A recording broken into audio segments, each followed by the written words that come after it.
ہم نے ان سے سوال کیا، اس کے بعد ہمیں ہم پہ لاٹھی چارج کر کے ہمیں جو ہے تھانے میں لے کر گئے. وہاں پھر اپنے سیلز میں ہمیں بند کیا. ہمارے ساتھ بوڑھے مائیں تھے، چھوٹے بچے تھے، ہم پہ تشدد کیا. مجھے 2 رات رکھا گیا، باقی دوستوں کو 1 رات، کیونکہ ہم صرف یہی کہتے ہیں کہ بھئی ہمارے لوگ جو کہ گناہ گار ہے، اگر انہوں نے کچھ بھی کیا ہے تو اپنے ہی بنائے ہوئے عدالتوں میں لے کر آؤ. دیکھیے ہمارے لوگ یہی ہے کہ اسٹوڈنٹس ہے یا کچھ مزدور ہے. میرا جو چاچو تھا راشد حسین، انہیں دبئی سے اٹھایا گیا. وہ وہاں پہ ایک مزدور تھے، مزدوری کرتے تھے اپنے ماں باپ کی پیٹ پالنے کے لیے، اور اس پہ جو ہے اپنے دہشت گردی کا کیس لگا. جی بالاچ بلوچ کو سی ٹی ڈی نے شہید کیا، اسی پاکستانی ریاست کے اہلکاروں نے شہید کیا. جرم کیا تھا اس کا؟ اس کا جرم یہی تھا کہ وہ بلوچ تھا اور بلوچستان سے تعلق رکھنے والا تھا بس. بسم اللہ الرحمن الرحیم. محمد حامد آپ کی خدمت میں حاضر ہوں. آپ دیکھ رہے ہیں وائس ٹاکس. ناظرین، موجود ہوں ان بے سہارا بلوچوں کے بیچ جو آج 7 دن سے اور تقریباً 1 ماہ سے زیادہ ہو گیا ہے تربت سے نکلے ہوئے. بلوچستان تربت سے آج اسلام آباد ریاست کے پاس آئے ہوئے ہیں اپنے مطالبات منوانے کے لیے. اس میں چھوٹی سی بچی ہے، انہوں نے پچھلے دنوں فیمیل پولیس تھی، ان سے کچھ سوال کیے.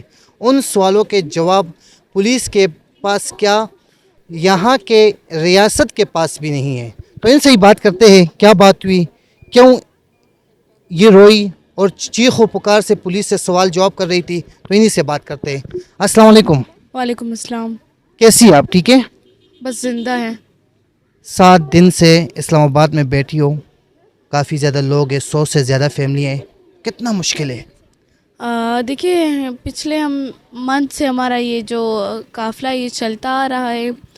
میں نے یہیں پہ پچھلے 1 مہینے سے اسلام آباد پریس کلب کے سامنے میں نے کیمپ لگائی تھی، اور یہ جو ہمارا قافلہ تربت سے لے کر بلوچستان کے مختلف علاقوں سے لے کر اسلام آباد کے جو اداروں کے سامنے انصاف مانگنے کے لیے آ رہے تھے. تو انصاف مانگنے کی بجائے ان پہ جب وہ اسلام آباد پہنچے تو ان پہ اتنا تشدد ہوا.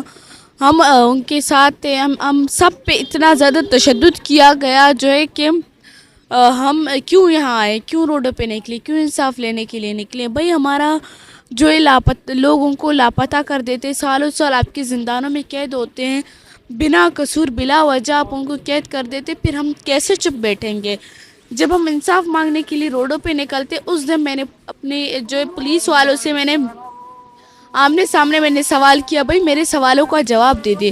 اور ان کے جواب یہی تھا کہ مجھے 2 رات زندانوں میں بند کیا اور اس طرح بے دردی سے ہم پہ تشدد کیا. جب آپ نے ان سے پوچھا اس کے بعد آپ کو پولیس نے اٹھا لیا تھا؟ جب ہمیں جو ہے ہم نے ان سے سوال کیا، اس کے بعد ہمیں ہم پہ لاٹھی چارج کر کے ہمیں جو ہے تھانے میں لے کر گئے. وہاں پھر اپنے سیلز میں ہمیں بند کیا. ہمارے ساتھ بوڑھے مائیں تھے، چھوٹے بچے تھے، ہم پہ تشدد کیا. مجھے 2 رات رکھا گیا، باقی دوستوں کو 1 رات، کیونکہ ہم صرف یہی کہتے ہیں کہ بھئی ہمارے لوگ جو کہ گناہ گار ہے، اگر انہوں نے کچھ بھی کیا ہے تو اپنے ہی بنائے ہوئے عدالتوں میں لے کر. یہ جو مس پرسن ہیں، اس میں طالب علم بھی آتے ہیں. ریاست کے پاس حق ہے جو مجرم ہو اس کو سزا دے. آپ کے جو مس پرسن ہیں ان کی جرم کیا ہے؟ دیکھیے ہمارے لوگ یہی ہے کہ اسٹوڈنٹس ہے یا کچھ مزدور ہے. میرا جو چاچو تھا راشد حسین، انہیں دبئی سے اٹھایا گیا. وہ وہاں پہ ایک مزدور تھے، مزدوری کرتے تھے اپنے ماں باپ کی پیٹ پالنے کے لیے، اور اس پہ جو ہے اپنے دہشت گردی کا کیس لگا. ارے بھائی اگر دہشت گردی کا کیس لگایا ہے کہ وہ دہشت گردی، تو انہیں عدالتوں میں لے کر آؤ. عدالتیں بھی دہشت گردوں کے لیے بنے ہیں. آپ وہاں آ کے ان کو ثابت کر دو کہ بھائی انہوں نے یہ دہشت گردی کی ہے. آخری سوال آپ سے کروں گا.